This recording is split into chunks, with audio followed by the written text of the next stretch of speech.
नमस्कार, मैं बीके रंजन और आप हमारे यूट्यूब मंच पर आपका स्वागत है। सुप्रीम कोर्ट ने कहा है कि ऐसे कब तक चीज़ें मुफ्त बांटी जाएगी।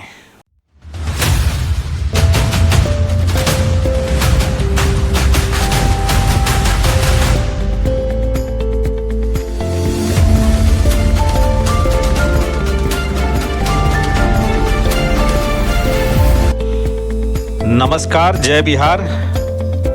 हमारे यूट्यूब मंच पर आपका स्वागत है और मैं बीके रंजन। सुप्रीम कोर्ट ने कहा है ऐसे कब तक चीज़ें मुफ्त बांटी जाएगी। मतलब साफ है, पूछा है प्रवासी श्रमिकों को क्यों नहीं दिए जा रहे हैं रोजगार के अवसर। सुप्रीम कोर्ट ने कोविड महामारी के दौरान प्रवासी श्रमिकों को मुफ्त राशन दिए जाने पर सवाल उठाया।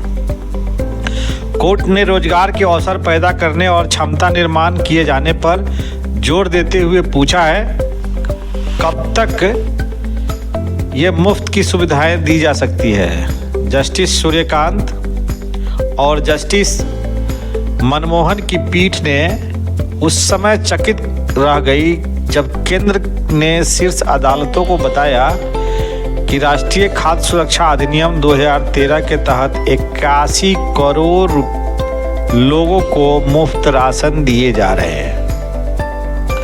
पीठ ने केंद्र की ओर से उपस्थित सॉलिसिटर जनरल तुषार मेहता ने कहा कि इसका मतलब है कि सिर्फ जो टैक्स पे कर रहे हैं वही लोग सिर्फ राशन नहीं ले रहे हैं। एक गैर सरकारी संगठन की ओर से पेश हुए वरिष्ठ अधिवक्ता प्रशांत भूषण ने कहा कि ई श्रम पोर्टल पर पंजीकृत सभी प्रवासी श्रमिकों को भी मुफ्त राशन उपलब्ध कराने का निर्देश जारी किया गया है। करने की आवश्यकता है। इस पर पीठ ने कहा कि कब तक मुफ्त सुविधाएं दी जा सकती है। हम इन प्रवासी श्रमिकों को के लिए नौकरी के अवसर और रोजगार और क्षमता निर्माण के लिए काम क्यों नहीं करते हैं। भूषण ने कहा कि नवीनतम आदेश में कहा गया है कि जिनके पास राशन कार्ड नहीं है लेकिन वे ई श्रम पोर्टल पर पंजीकृत है उन्हें भी केंद्र के द्वारा मुफ्त राशन दिया जाएगा। न्यायमूर्ति सूर्यकांत ने कहा यही समस्या है जिस पर हम राज्य को सभी प्रवासी श्रमिकों को मुफ्त राशन उपलब्ध कराने के दिशा निर्देश देंगे। एक भी प्रवासी श्रमिक यहाँ नहीं दिखेंगे, वे वापस चले जाएंगे। लोगों को लुभाने के लिए राज्य राशन कार्ड जारी कर सकते हैं क्योंकि ये अच्छी तरह जानते हैं कि मुफ्त राशन उपलब्ध कराने की जिम्मेदारी केंद्र की है। प्रशांत भूषण ने कहा कि यदि जनगणना 2021 में की गई होती तो प्रवासी श्रमिकों की संख्या में वृद्धि हो गई होती, क्योंकि यह वर्तमान में 2011 की जनगणना के आंकड़ों पर निर्भर करता है।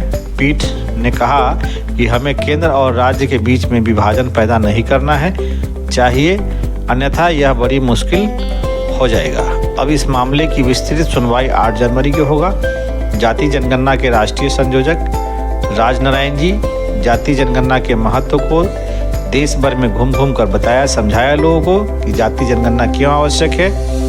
आप साफ साफ इस बात को समझ सकते हैं कि जब भी कोर्ट में किसी तरह की बात होती है उसमें जाति जनगणना, जाति के आंकड़े या वर्ग के आंकड़े स्पष्ट नहीं है, ये बात आती है। जाति जनगणना आवश्यक है। जय हिंद, जय भारत।